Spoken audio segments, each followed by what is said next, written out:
Hi, it's Juris and welcome to the 2 Shop Talk. And today we have a box here and we will unbox it. I know what's in it and I'm really excited about it. This is box from my friends at BarberDTS and I will unbox some products with you because that joy of unpacking things is something I want to share with you and have first look and first emotions about those things and first thoughts. Last week by doing this I cut a box of 1 to 2 machine when I was opening it. So I hope this one is packed better and this is not a huge knife. So that's all good. Yeah, this is all packed, so it's safe. I need a new knife. Maybe somebody wants to send me a knife so I can unpack with style all this stuff. Paperworks. And there will be products that I will unpack in 2 series because I think they go hand in hand. So let's start with ta-da! Bishop wand should be liner. Yes, liner wand, and there's a serial number at the back. Boom, and it says 5.0, which stands for stroke of it. I have a Packer wand to compare to. Why I chose Packer wand first? A friend of mine, tattooist Zanda, shout out to Tattoo Legend Tenerife. She bought this one. How I found out? I saw that she posted on Instagram where she blacked out somebody's like half sleeve. And it was written like it was done in 2.5 hours. And I was like, excuse me? Like, what machine did you use? And she recommended this one. She said that this one might be too strong. It's easy to mess up skin.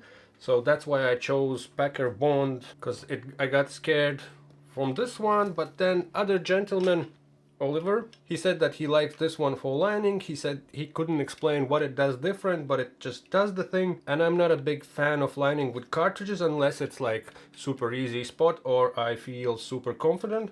So hopefully this will do the trick and we will see how it works.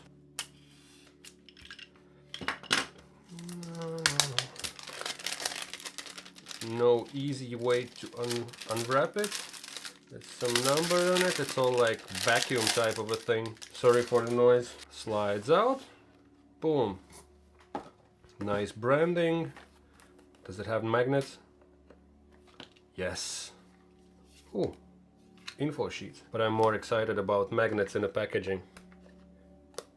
Lubrication instruction. Lubrication is necessary and will make machine run less noisy and screw the grip completely off. Squeeze 1 drop of grease into plunger hole while machine is running. Use only 1 drop of grease every 150 hours of machine use. Over lubricating your machine will void warranty. Boom, a little info sheet. This should be a sticker. Yep. The B, the Bishop's B. Speaking of lubrication, there was recently few topics where people had issues with their tattoo machines and it seemed like the issue was not lubricating them properly. That's what we have in here. A little history on a lid and then it's some info sheet. Fixed 5mm stroke, full harbor brushless motor with custom winding. Made specifically with more torque and speed. Black cap, dimensions, 1-year warranty. Intended for line work all types. 3 round liner, black work, dot work. 6 to 8 volts recommended due to its powerful hit. And in big letters here as well. Needle depth adjustment 0 to 6mm. 6 to 8 volts for power. I know that some people run them higher. I kind of feel like it sometimes, but I'm scared. It's expensive stuff. Then there is some handwritten stuff with serial numbers, body code, motor build, soldered by, all that type of stuff. And it comes in this carrying case. It's a nice and touchy to feel as well. It's kind of, it feels nice in a hand. Okay, and here we have machine itself, and it has this black line around, and you can tell the difference. There's a black one on liner, gray one on shader, and this orangey on packer. Dimension wise, it's exactly the same product. Everything looks about the same. Only indicator that it's different is the stripe. It costs 599.99 euros. Not a cheap one, but definitely good one. What else do we have here? We have the same cable that came with the Packer one. Pretty sturdy and plugs feel very nice. This is how it looks. There And then there is also a bit of lubrication. Box, machine, cable, some warranty and information sheets. Boom, that's all we have. And this neat carrying case. Look at the little detail on the zipper. Also Bishop's logo. And another product that's in here that should go with this product is wireless power supply by Bishop. So basically battery. Nice box.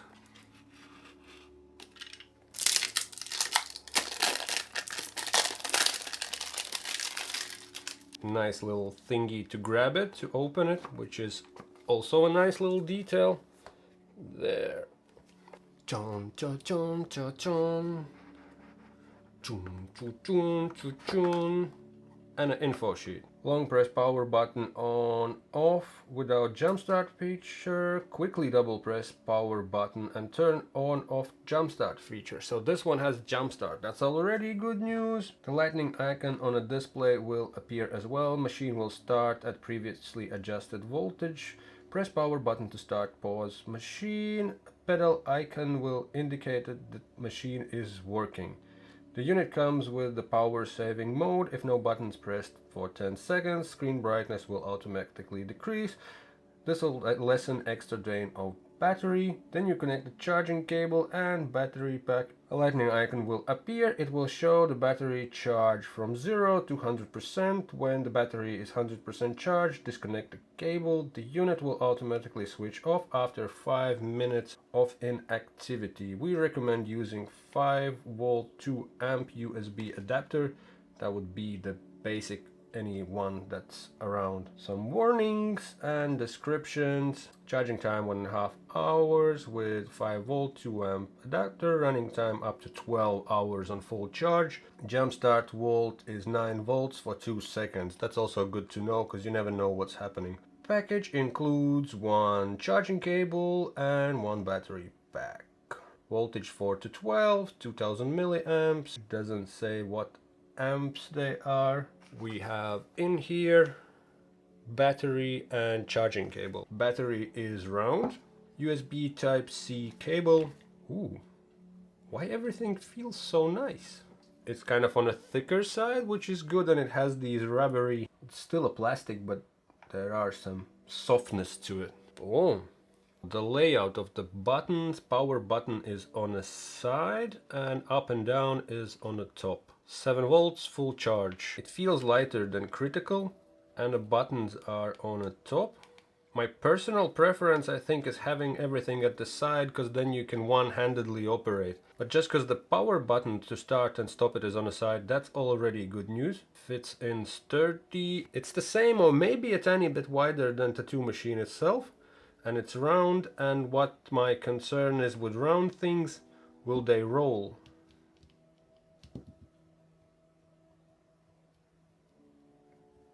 It does, but the button stops it from rolling a little bit. We have a plastic to peel off. No, I mean, it's nice. I want to try it now. Let's see, let's quickly pack it and see what we can do with it. Wait, how to make the jump start? Quickly double press power button to turn on and...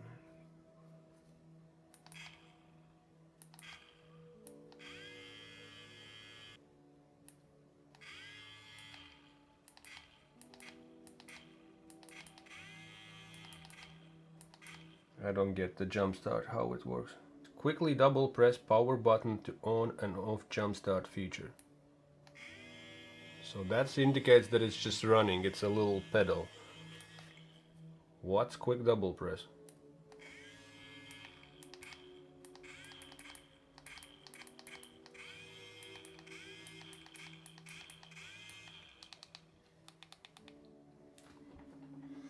Quickly double press power button to turn on and off jump start feature. The lightning icon on the display will appear as well.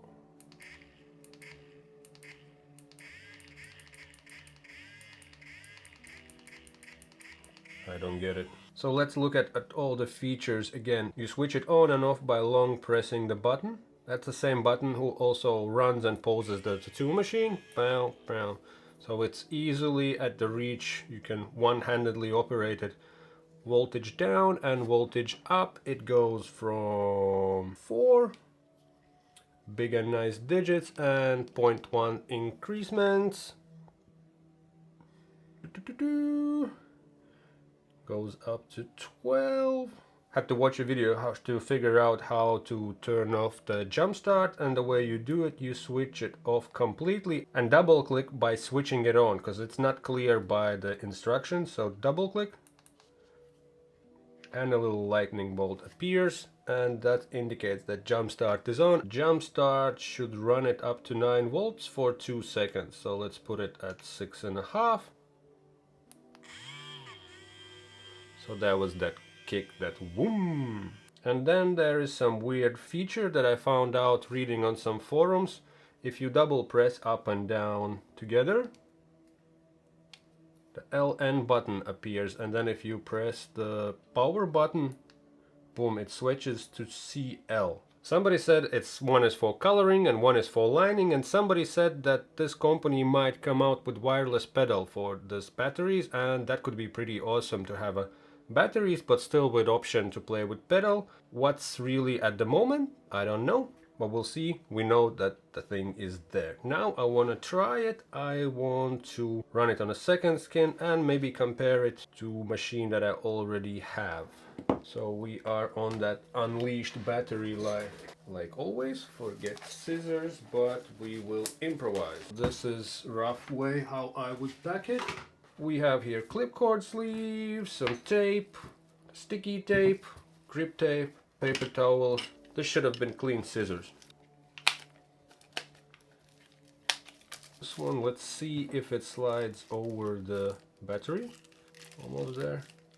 Ah, the button. Power button. For these you want a wider sleeve if you want to pack the whole thing in one.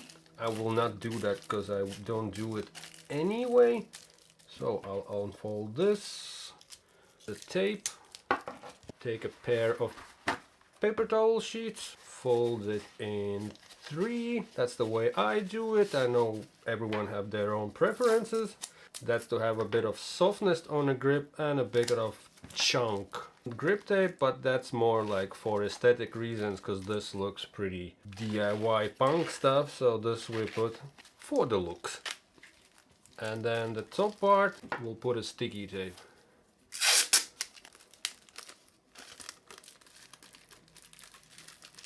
You can pre-poke a hole, so that would be that.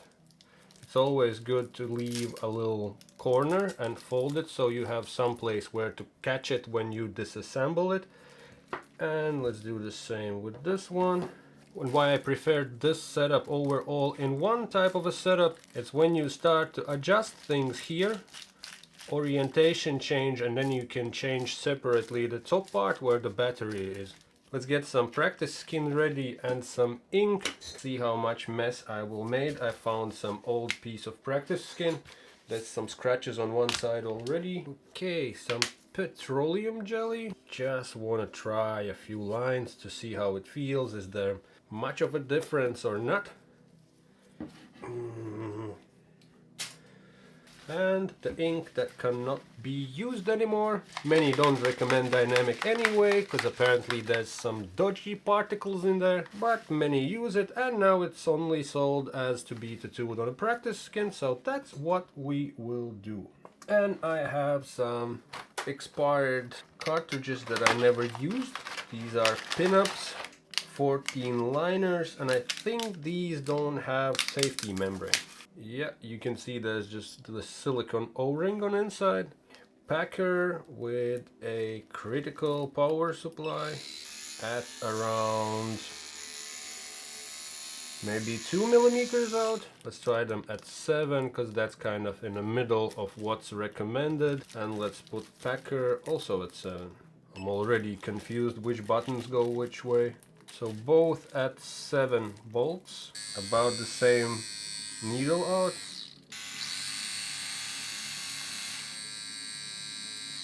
This one sounds a bit more rattly. And what happens if we swap batteries? Now the liner is with critical.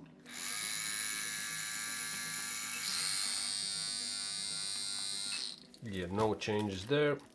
But let's test the new kit as it is. I'll do line with Packer because that's what I'm familiar with. 7 volts, and on these practice skins you want to use a lot of petroleum jelly because they get messy, especially the cheap ones.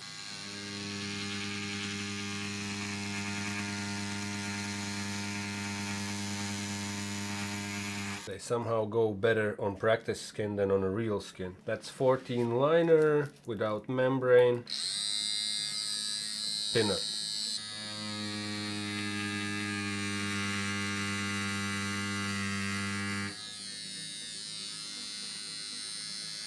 It feels that you can pull it also faster with this one. That's what I'm looking for. 7 volts.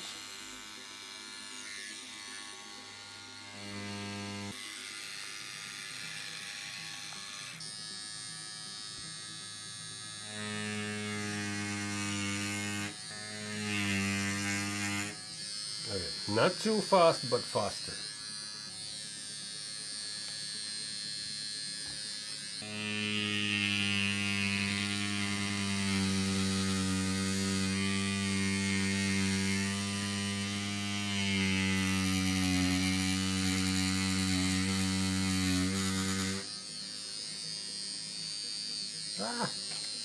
That's the downside of cheap practice skins, that it went through it. Let's see how it feels at 6.5.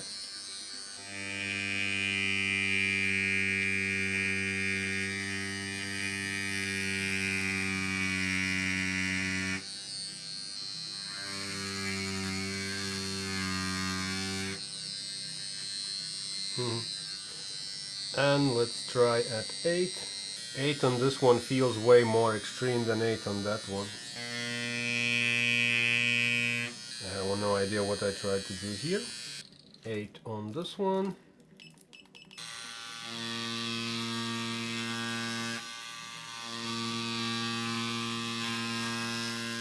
Well, I can't wait to try it on customers. That's my unboxing, that's my overview of the product. When I will spend some time working with it, obviously I will make a full review.